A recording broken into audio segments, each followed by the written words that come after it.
An observational study conducted by Delhi's Indraprastha Apollo Hospital has found that over 97% of fully vaccinated people were protected from COVID-19 infection, and the chances of hospitalization after vaccination were only 0.06%. The objective of the study was to evaluate the frequency of breakthrough infections.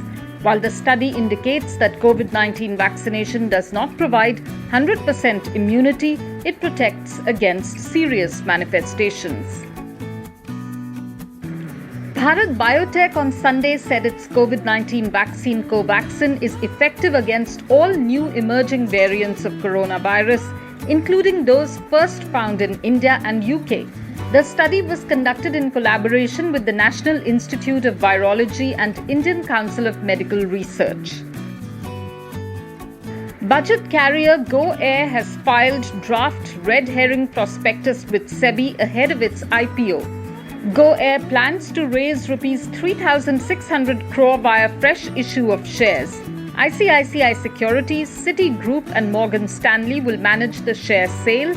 The Wadia Group-backed airline is planning an initial public offering to raise funds for its expansion. Delhi Chief Minister Arvind Kejriwal yesterday extended the lockdown by one more week to curb the COVID-19 rise in the national capital. The restrictions will be in place till May 24th. Delhi registered 6,430 coronavirus cases with 11% positivity rate on Saturday. The recovery in the national capital stood at 11,591. However, the daily death count was still very high at 337. Westlife Development, which operates McDonald's restaurants in the southern and western region in India, plans to invest Rs 100 crore to open up to 30 outlets of the quick service restaurant brand in the current financial year. The company, which now witnesses more than half of its sales from convenience channels such as delivery, takeaways and drive-through, is bullish about growth in FY22, leaving out the next 2 to 3 months. 8 of India's top 10 most valued companies saw a combined erosion of Rs 1,13,074 crore in market valuation last week. HDFC Bank, Infosys and Tata Consultancy Services emerged as the worst hit, while Reliance Industries and State Bank of India were the lone gainers on a weekly basis.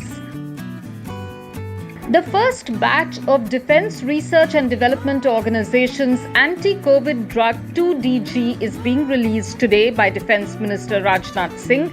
The 2DG, an anti-COVID-19 therapeutic application of the drug, has been developed by the Institute of Nuclear Medicine and Allied Sciences, a lab of DRDO, in collaboration with Dr. Reddy's Laboratories, Hyderabad. The 2DG drug helps in faster recovery of the hospitalized COVID-19 patients and also lessens oxygen dependence.